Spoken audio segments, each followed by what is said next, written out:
여호와 삼마 에스겔 48장 30절에서 35절 말씀으로 오늘도 살아서 역사하시는 하나님을 경험하기 원합니다. 아무래도 이번 주에 가장 큰 화두가 됐던 그런 내용을 먼저 좀 함께 좀 나눴으면 합니다. 아틀란타에 굉장히 큰 사건이 일어났어요. 특별히 제가 지금 속해 있는 교회 협의회에 담당으로서 굉장히 큰 사건으로서 오늘 오후에 긴급 회의도 있습니다. 이게 보통 문제가 아닌 게 목회자와 또 연관성이 있고 여러 가지 측면이 있는데 이게 전 세계적인 뉴스로 지금 보도가 됐어요. 그리고 전무후무한 굉장히 회개한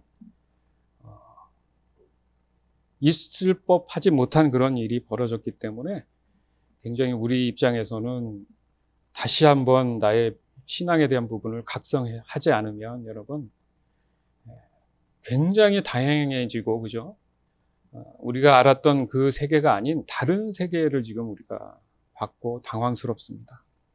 더 당황스러운 것은 저희 교회 행길 건너편에 있는 어떤 교회에 6월 달에 그 식구들이 등록을 했고 또 그분들이 그 가족들이 앞에 서서 악기를 다루기도 하고 찬양도 하면서 사람들에게 좋은 영향을 준 그런 시간들을 지금 3달여를 보낸 그런 상황이고요.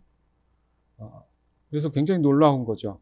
저희 주변에 그런 일들이 막 벌어지고 있다라는 것을 다시 한번 보게 되는데 여러 가지 생각들이 들었습니다. 내가 너무 아니라고 해이해져 있었구나. 그리고 팬데믹이 주었던 이 엄청난 돌연변이적인 이런 상황들, 회개한 상황들이 많은 경우 일어났겠구나. 이런 생각을 하면서 오늘 말씀을 접하게 됩니다. 하필이면 늘 말씀을 미리 준비하지만 또 이 말씀 가운데 우리가 어떻게 더 하나님과 늘 함께 해야 하는지 다시 한번 돌아보는 또 도리어 또 감사하는 기회가 되지 않을까 이런 생각이 듭니다. 에스겔 48장 35절 이렇게 성의 둘레는 9km 가량이다. 그때부터 이 성의 이름은 여호와께서 거기에 계시다 라는 뜻의 여호와 삼마가 될 것이다. 아멘. 에스겔이 48장으로 돼 있는데요. 저는 보기를 에스겔의 결론이 여기에 딱 한 문장으로 돼 있습니다. 여호와 삼마. 왜냐하면 하나님의 궁극적인 그 뜻을 담고 있기 때문이에요. 즉 여호와 삼마는 여호와, 야훼라고도 하죠. 즉 구원자 하나님께서 거기에 계신다는 거예요. 할렐루야. 하나님은 그 말씀에 대한 의미로 하나님의 뜻을 늘 밝히십니다. 따라서 우리는 오늘 이 여호와 삼마가 지금 우리의 신앙에 어떠한 의미를 가지고 있는지 생각할 필요가 있습니다. 저는 이 말씀을 묵상하면서 성경에 나오는 가나안이라는 그 땅을 생각하게 됐어요. 우리가 성경 안의 내용을 알지만 이스라엘이 출애굽해서 그 이후로 가려고 했던 그 목적지가 가나안이었고요. 결국 그 가나안 중심으로 구약의 거의 90%라고 할 수 있는 전반적인 이야기가 다루어지고 있습니다. 그리고 불순종한 이 이스라엘이 나라가 없어지고 포로로 가게 되죠. 그리고 그 이후로 또다시 귀환을 하고자 한 곳 또한 가나안 지역이죠. 좀 더 구체적으로 얘기하면 예루살렘이 되겠죠. 결국 예루살렘의 회복이지 않습니까? 이런 측면에서 오늘 본문에서도 보면 성전 중심으로 한 그 사방의 성문에 대한 상당히 구체적이고 명확한 그런 설계를 하나님께서 말씀하시고 각각의 성문 쪽에 바로 12지파를 위치하게 하시는 것을 볼 수 있습니다. 즉 성전 중심의 삶이 곧 이스라엘 사람들이 살아가는 방식이 되어야 했던 거죠. 오늘날도 마찬가지겠죠. 그죠? 그럴 때 그런 세팅과 삶의 방식이 고정되어 있을 때 그곳이 바로 곧 여호와 삼마가 된다는 거죠. 오늘날 지금 저희는 어떻습니까? 지금은 영적인 교회 중심의 삶이 곧 여호와의 삼마인 셈입니다. 그것이 오늘날 그리스도인이라고 부르는 저와 여러분들의 살아가는 방식이 돼야 된다는 얘기죠. 따라서 이번 조지아에 있었던 이 사건을 보면서 다시금 여호와 삼마가 아니라 그럴 수 있구나. 내 안에 우상의 삼마가 도사리고 있을 수 있구나. 이런 경각심을 가져야 된다는 얘기예요. 여러분, 그건 거창한 게 아니에요. 이건 눈에 보이는 사건이지만 남들 볼 때는 그게 별거 아닌 것 같아도 내 삶에 내 감정들 생각 안에도 우상의 삼마는 존재합니다. 뭔가 드러나 보여야지 사건이 아닌 거예요. 그냥 우리가 그것을 감추고 숨기고 있을 뿐이지 하나님께서는 그 안에 있는 생각들을 보신다는 얘기죠. 무슨 말입니까? 이것은 죄된 사람의 중심이 되어서는 안 된다는 얘기죠. 자신. 여러분, 자신을 한자적인 것으로 해석해 보면 스스로 존재하는 자, 이런 의미가 담겨져 있어요. 자, 어디서 많이 듣던 얘기죠. 스스로 있는 자 누굽니까? 하나님이시밖에 없죠. 나는 스스로 있는 자다. 그런데 죄로 인해서 사람 자신이 하나님이 되려고 했을 때 바로 그것이 자신이 된다는 거예요. 따라서 여호와 삼마, 여호와께서 거기에 계신다라는 이 의미는 다른 곳에서는 안 계신다 이게 아니라 하나님은 당연히 어디든 계시는 분이지만 하나님의 뜻 안에 있는 곳에 있는 그런 사람들과는 뭐 하신다는 거예요? 소통하신다는 얘기예요. 할렐루야. 이게 중요한 거잖아요. 예를 들어서 제가 저희 가정이 있고 그죠? 저희 집이 있는데 주변에 있는 어느 집하고 교류도 없고 관계도 없어요. 근데 어느 날 내가 갑자기 거기 가서 저는 이 집에 속한 사람이다 했을 때 그 사람들이 어떻게 하겠어요? 저를 쫓겨내겠죠. 그렇죠? 존재하지만 함께 할 수 있는 그런 어떤 연결점이 없는 이상은 같이 할 수 없다라는 얘기죠. 지난 과거를 생각해 보면 이스라엘 백성들이 있어야 할 곳이 애굽, 이집트가 아니었죠. 하나님이 진정 원하시는 것이 따로 있었고 그것을 지정해 두셨고 그것을 향하게 하셨어요. 자, 이것을 우리의 신앙 안에 믿음 안에 들여본다면 바로 우리가 어디를 향해 갈 것인가 이게 핵심이겠죠. 그렇죠? 결국 우리는 얘기합니다. 천국이라 하지만 그 천국이 어떤 곳이냐? 하나님과 영원히 함께하는 곳이 돼야지 나 혼자 막연히 천국 간다고 될 일이 아니라는 거죠. 그러면 그러기 위한 과정 속에 하나님이 원하시는 그죠? 정해놓으신 것들이 있다는 거죠. 그 안에 내가 속해 있을 때 나는 그 천국, 영생함으로 들어갈 수 있다는 겁니다. 그러니까 지금으로 따지면 우리의 믿음 안에서도 하나님이 원하시는 영적인 장소가 존재한다는 거예요. 구약을 보면 눈에 보여서 좀 쉬울 수 있는데 지금 어디 그렇습니까? 이게 보이지 않으니 도대체 어느 장소 어디를 가서 내가 하나님과 소통할 것이냐.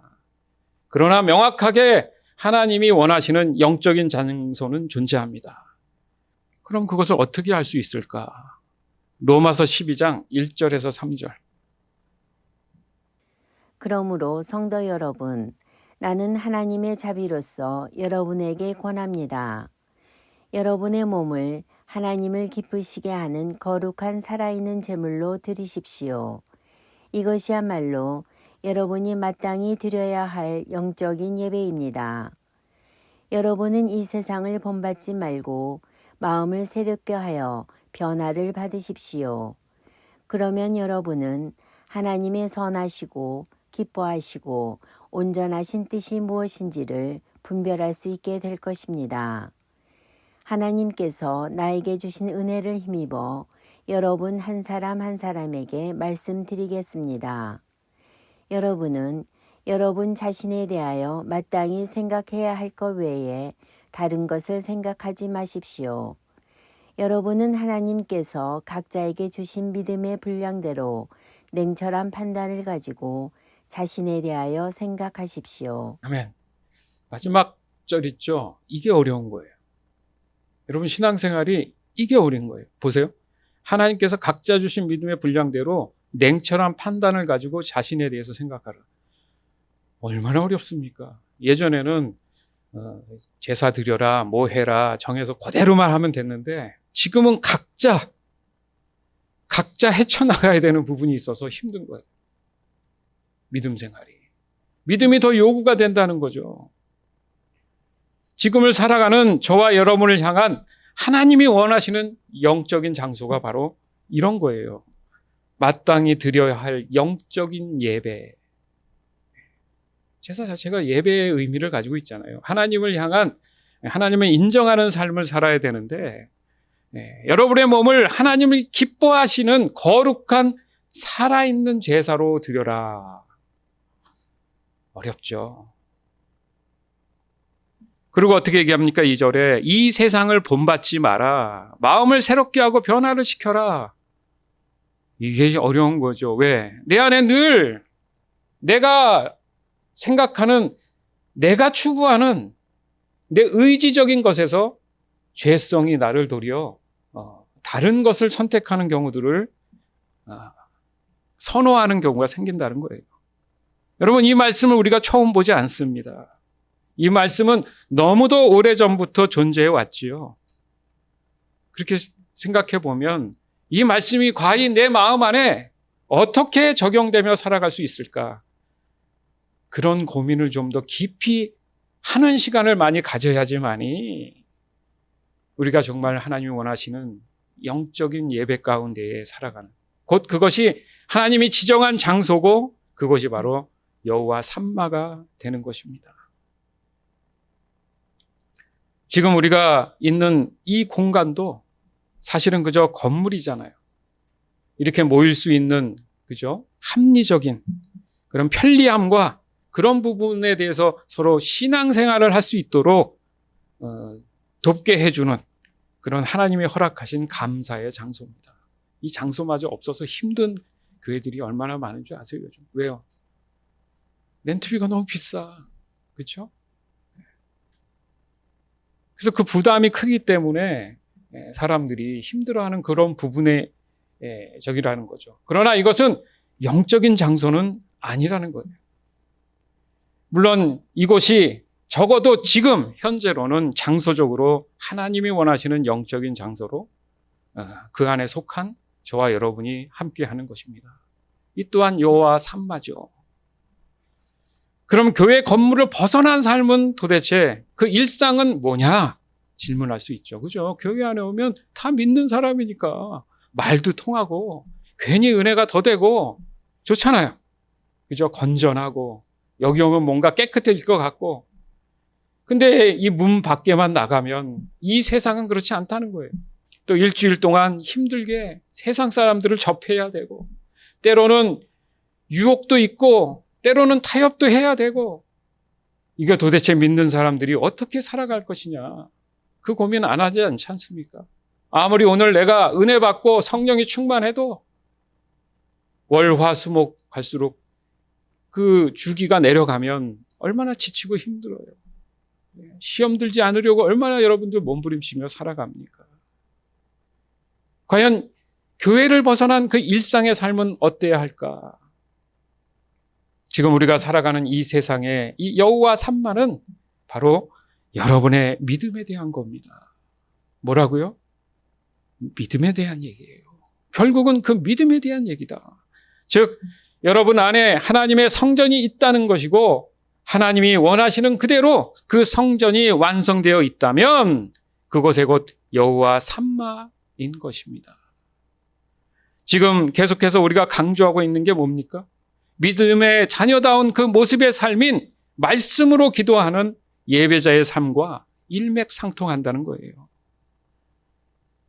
말하자면 구약으로 따지면 매일 드려지던 어떤 제사의 의미죠. 뭐예요?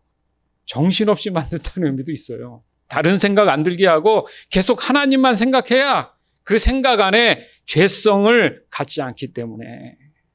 그러니 늘 나의 매 순간에 말씀으로 기도하는 삶이 젖어 있어야지만이 내 자신의 믿음을 지켜내지 않겠습니까? 이 모든 것은 오직 하나님께 집중돼야 된다는 거예요.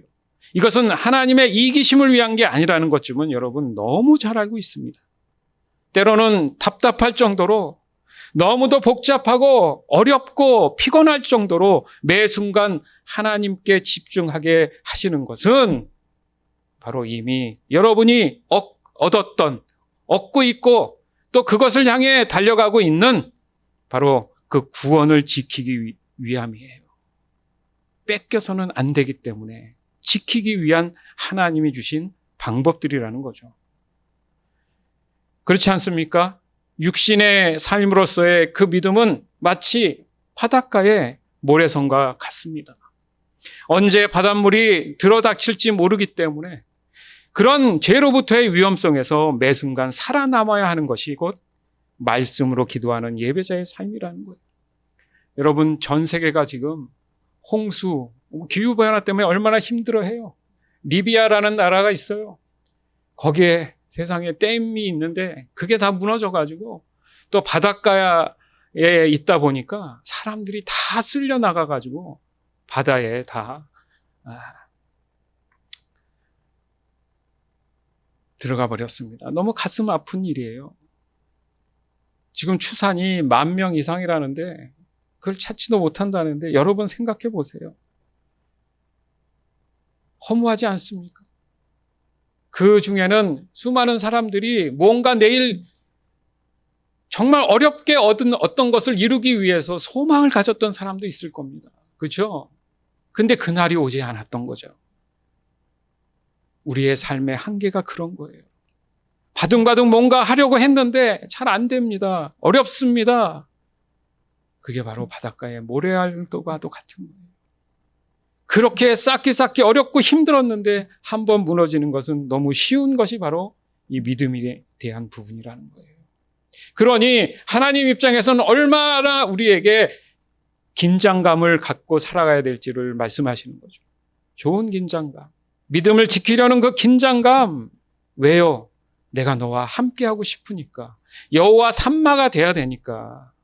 우리의 삶이 얼마나 하나님께 집중해야 되는지를 다시 한번 여러 가지 지금 벌어지는 사태를 통해서 우리는 깨닫고 알아야 될 줄 믿습니다. 언제나 하나님께 집중해야 할 이유가 여기 있다. 이 또한 마치 물에 빠진 사람이 던져준 밧줄을 놓지 않고 끝까지 잘 잡고 있어야 하는 것과 같은 거예요. 지금은 구약의 그 시대처럼 눈에 보이는 제사로 하나님께 예배하는 삶이 아니잖아요. 보이지 않는 것이 더 무서운 것처럼 보이지 않는 영적인 싸움에서 이기기 위한 그런 믿음의 몸부림은 어느 순간 내 자리가 어디에 있는지 늘 확인해야 하는 그런 길 외에는 방법이 없습니다. 내가 정말 하나님 앞에 잘하고 있나 돌아봐야 됩니다. 아니면 교만해져서요. 이쯤은 하나님이 원하시는 거야? 아니요. 하나님 앞에 서 있는 거예요. 그건. 자기가 자기 스스로 뭔가 판단해서 추측해서 일하는 것이 아닙니다.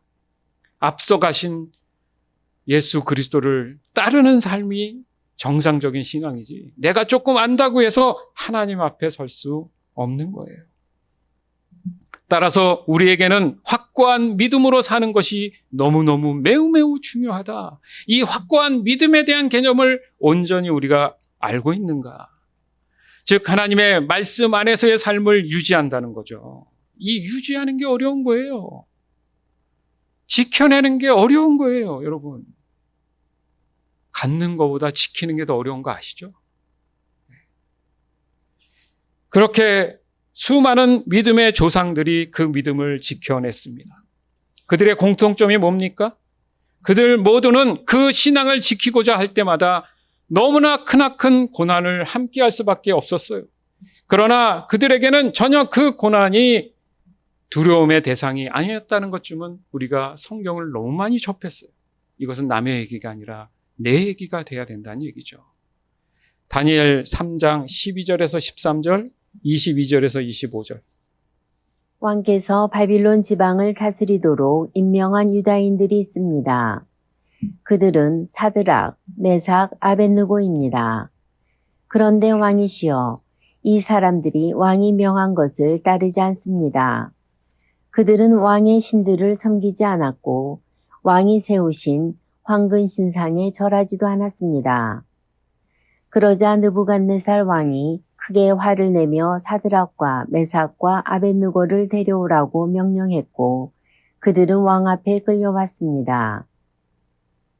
그만큼 왕이 화가 난 것입니다.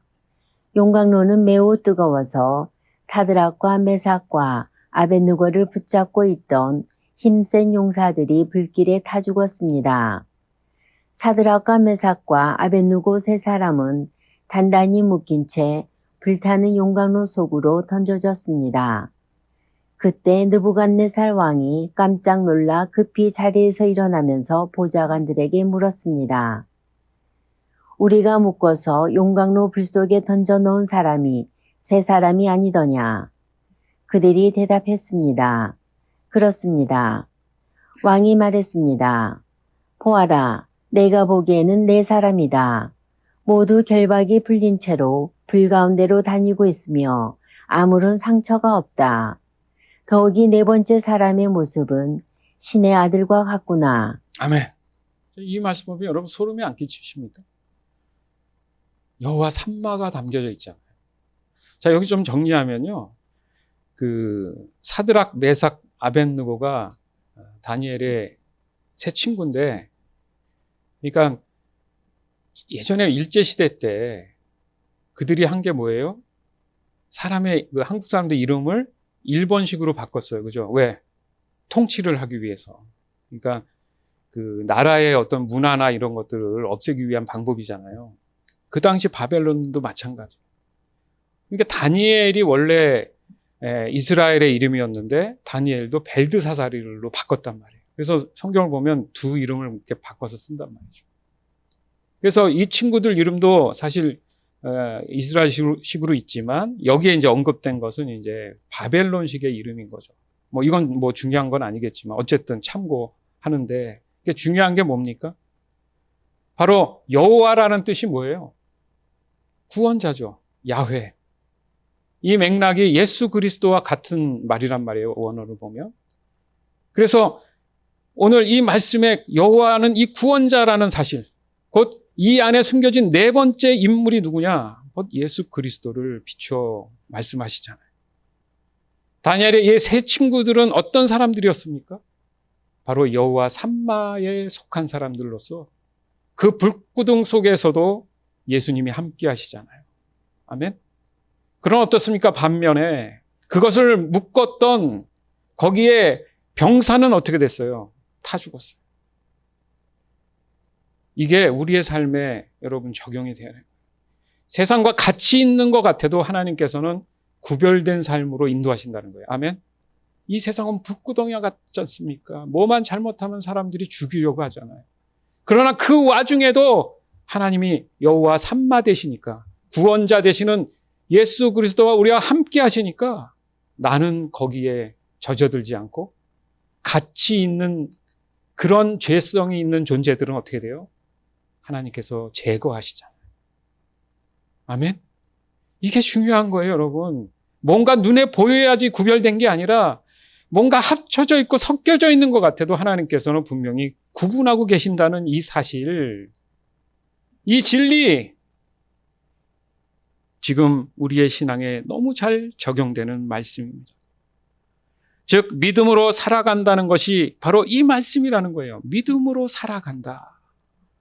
내가 얼만큼 하나님을 인정하고 의지하고 있느냐, 그 분량만큼만 하나님이 함께 하실 수 있는 마치 어떤 양이 정해진 것 같은 느낌이죠.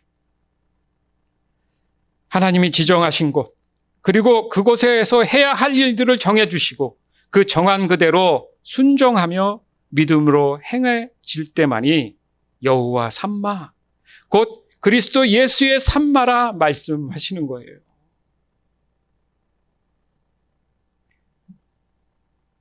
여호와께서 거기 계신다. 거기 계시다. 그리스도 예수께서 거기 계시다. 우리는 이 말씀 안에 기쁨이 있어야 됩니다. 느껴져야 돼요. 누구처럼? 다니엘의 세 친구처럼 어떤 일이 있어도 확신할 줄 알아야 돼요. 이랬다 저랬다 불안불안해하는 내 마음은 하나님을 인정하는 게 아니에요. 도리어 내 자신을 더 신뢰하는 게 되는 거죠. 그렇다면 그런 사람들의 삶을 하나님께서 어떻게 책임져 주시느냐? 다시 한번 다니엘 이 서의 4장을 좀 더 예를 들겠습니다. 다니엘 4장 26절에서 27절.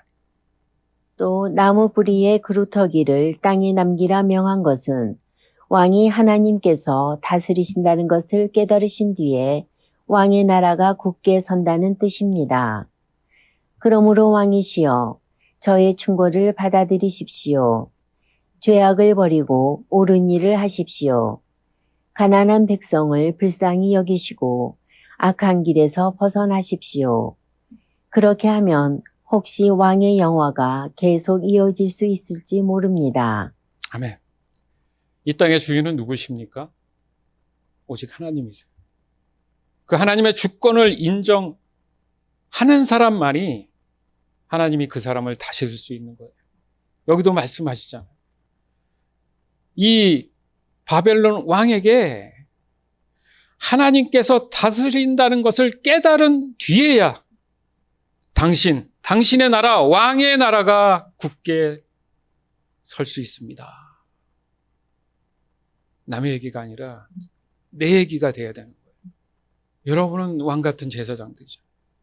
여러분 혼자 두면 여러분이 왕인 거예요, 다 각자. 왜? 내 주장, 내 마음대로, 내 뜻대로 할 수 있는 부분이 있으니까. 그 수동적 자유의지를 갖고 있잖아요. 그 선택의 문제가 있잖아요. 그럼 그건 내가 왕인 거죠. 그러나 내가 궁극적인 왕이 아니라 이 모든 것을 다스리는 분은 하나님이라는 것을 어떻게 하라고요? 깨달았을 때. 인정하는 게 아니라 깨달았다는 의미는 완전히 다 받아들인다는 의미예요. 그럴 수도 있지. 내가 생각으로 지적으로 이해하는 게 아니라 깨달았다는 얘기는 완전히 받아들였다는 얘기예요. 그렇게 된 뒤에야 왕의 나라가 굳게 설 것입니다. 여러분의 삶이 굳게 설 거예요. 좌로나 우로나 치우치지 않을 거예요. 하나님을 얼마나 집중하고 인정해야 되는지, 나와 하나님이 여호와 삼마가 돼야 되는지 굉장히 중요한 시기를 우리는 보내고 있습니다. 이 험난하고 정말 극악에 다루는 이 시대에 우리가 남을 수 있는 방법은 한가하지 않아요. 이것저것 해보는 거 다 헛되고 헛된 겁니다. 솔로몬의 고백처럼 안 해본 거 없이 다 해봤는데 남는 건 하나도 없고 오직 남는 것은 여호와 삼마라는 거죠. 아멘. 지금 어떻습니까? 왕의 시대는 끝났어요. 여러분 세계적으로 봐도 뭐 국왕이 남아있죠. 그분들 외에 그 사람들 말고 실제 나라를 다스리는 사람들은 따로 있잖아요. 지금은 영국도 마찬가지. 영국도 지금 그거 좀 없애자고 난리잖아요. 시민들이 거기에 들어가는 돈이 너무 많다고 먹고 살기 힘든데 지금 얘기 나왔잖아요. 그래서 요번에 그 왕으로 그 추앙됐던 그분 축소해가지고 그죠? 했잖아요. 그 행사를. 그러니까 시대적으로 지금 그게 안 맞아요. 그냥 형식적이고 자신들의 어떤 전통을 위해서 남아있는 거지. 지금 중요한 게 뭡니까? 아까도 말씀드렸지만 이 왕이 나와 비교가 돼야 된다는 거예요. 맞잖아요. 어떻게든 사람들 앞에 내가 군림하려고 하고 소유하려고 하고 안 그래요? 여러분 마음에 그런 게 없는 것 같죠? 안 그래요. 다 있습니다. 죄성이 있기 때문에 다 있어요. 그게 뭐예요? 인정받고 싶은 마음이 커지면 내가 누군가를 소유하고 싶고 압도하고 싶고 거기에서 내가 그들을 막 좌지우지하고 싶고 이런 마음이 없을 것 같습니까? 있어요. 내가 그냥 그것에 대해서 여력이 없고 힘이 없고 능력이 안 되는 것 뿐이지 마음속엔 있단 말이에요, 사람. 그것은 뭡니까? 왕에 대한 개념이 있습니다. 왜요? 아담을 그렇게 하나님께서 창조하셨잖아요. 형상대로 만드시고 너에게 주어진 이 땅을 다 다스려라. 이름까지 다 짓게 하셨잖아요. 맞죠? 그런 마음에 보이지 않는 그런 생각들이 있단 말이에요. 없다고 할 수가 없어요. 거짓말이에요. 그래서 상징적인 의미에서 내가 왕으로서의 삶이 아니라 주어진 것이 내게 하나님께서 다스리라 했지만 궁극적인 주인은 하나님이시라는 걸 인정하는 거예요. 오늘 본문에도 성전 중심에 성문에 각자 이름을 두고 지파들을 두고 하나님이 기억하게 하신 게 뭐예요? 맨 마지막에 기억하실 게 너희들이 이름이 다 있지만 궁극적인 것은 여호와 삼마다. 이게 핵심인 거예요. 이게 핵심인 거예요. 우리의 신앙과 믿음이 이게 핵심인 거죠. 왜 그렇습니까? 이 느부갓네살 왕, 바벨론의 왕은 자신을 신격하기 위해서 어떻게 했어요? 어마어마하게 큰 금신상을 세웠단 말이죠. 그 사람들로 하여금 거기에 절하게 했어요. 그렇지 않으면 죽이기까지 했단 말이에요. 이게 지금 시대에는 안 맞아요. 황당한 얘기란 말이죠. 지금은 그런 건 있죠. 여전히 독재자라는 그 얼굴로 살아가는 그런 인물도 있고 지금도 그런 상황들이 벌어지고 있고요. 그것은 곧 왕 자신에게 절하고 그 목숨을 다해서 어떻게 하라고요? 복종하라고요. 수많은 젊은 친구들 이제는 사람이 없으니까 나이 든 사람까지 자신이 뭔데 그 생명들을 앗아갈 정도로 사람을 죽음에 내몰 수 있겠습니까? 말도 안 되는 소리죠. 하나님 보실 때는 이것이 명백한 죄의 최고봉이라는 얘기입니다. 그래서 다니엘의 이 세 친구들은 그런 의미가 있기 때문에 하나님을 부인할 수가 없죠. 분명히 자신들 안에 계신 여호와 삼마, 곧 하나님의 실존이 분명히 존재하는데 어떻게 그것을 부인합니까? 예수님의 제자들도 마찬가지잖아요. 내 안에 있는, 바울이 그러기도 했고, 내 안에 있는 예수 그리스도를 어떻게 내가 분명히 인식하고 알고 있는데 모른다, 없다고 말할 수 있느냐, 얘기하잖아요. 맞지 않습니까? 제가 지금 여러분 앞에 이렇게 열심히 떠들고 있지 않습니까? 제가 존재하는 게 보이세요? 근데 어느 날 어디에 가서 그 사람이 존재하지 않는다라고 얘기하라고 하면 할 수 있어요? 거짓말을 할 수 있겠지만 진짜는 아니잖아요. 여호와 삼마 안에 속해 있던 사람들은 하나님을, 실존하시는 하나님을 실제적으로 경험한 사람들이에요. 거짓말을 할 수가 없는 거예요. 우리는 그런 실존의 하나님을 믿고 있는 겁니다. 아멘? 그러니까 그 하나님 앞에 가면 쪼그라들죠. 두렵죠. 안 그래요? 거룩한 그 두려움이 느껴지죠. 겸손해질 수밖에 없죠. 그래서 그 하나님의 인식이 필요한 거예요. 그래야 자연스럽게 겸손해질 수 있는 거예요. 그러나 여전히 내가 내 마음에 갈등이 있고 내 마음에 그런 부분에 대해서 부담이 된다? 하나님을 인식하지 않는 거죠. 실제 살아계신 하나님에 대한 생각들이 내 안에서 지금 깨달아짐이 없는 거예요. 왜? 그러면 어떻게 해야 되느냐? 알려고 해야죠. 아까도 기도하시면서 광고하면서도 얘기했잖아요. 우리가 하나님을 더 알기 원합니다. 성경의 전반적인 모든 내용들은 하나님께서 본인 자신을, 당신을 찾게 하시는 이유가 더 알기를 원하시는 거예요. 알다 보니까 어떻게 돼요? 믿음이 성장하다라는 얘기죠. 아멘. 주 안에서 사랑하는 여러분, 보이지 않는 그 거짓에 속지 마시기 바라요. 어느 순간 그 거짓이 자신 스스로 자기가 원하는 우상을 만들 수 있습니다. 아까도 말씀드렸어요. 거창한 게 아니에요. 남을 손가락질할 일이 아니에요. 아주 사소한 나의 삶 하나하나, 누군가를 만나서 얘기할 수도 있고 어떤 일을 할 수도 있고 수많은 선택과 수많은 판단과 생각 그 안에 내 스스로 만든 우상들이 존재할 수 있다는 얘기예요. 그 촘촘함을 내가 볼 수 있고 깨닫게 해주시는 분이 바로 성령이시잖아요. 그리고 오늘 이 말씀이잖아요. 말씀의 조명함을 비췄을 때 그 말씀이 내가 잘못하고 있구나를 알 수 있게 된다는 거죠. 그러나 너무너무 감사한 것은 이번 이 애틀란타 이 사태를 보면서 적어도 저와 여러분은 우리가 알지 못하는 정말 지옥보다 못한 그 지옥이 우리 주변에 너무너무 가까운 곳에 존재하고 있음에도 불구하고 어떻게든 세상과 구별된 여호와 삼마의 삶을 사려고 하시는 여러분의 모습을 발견할 수 있었어요. 우리가 예배 후에 나눔할 때도 들어보면 작년과 다르게 그러면 소망이 있죠. 또 내년 점점 보이지 않게 성장하는 믿음을 보면서 더 하나님과 가까워지면서 그 또렷해지는 여호와 삼마의 그 경험들이 결국 그 세상과 하나님께서 구분하시는구나. 그러나 그 삶 속에 섞여져 있지만 하나님께서 나를 보호하고 늘 지켜주시는구나. 그렇지만 그렇다고 해서 마치 캡슐 안에 들어있는 것처럼 안전한 게 아니라 늘 죄성에 노출되어 있구나. 우리가 늘 얘기하잖아요. 바울이 고백했던 것처럼. 또 누가 고백했던 것처럼 내 입에서 하나님을 찬양하는 소리도 나오지만 저주의 소리도 있구나. 그게 우리의 삶이에요. 그러나 나는 내 안에 계신 여호와 삼마 하나님의 마음을 더 따르고 그 마음을 더 사랑하노라. 그게 더 겸손한 걸 줄 믿습니다.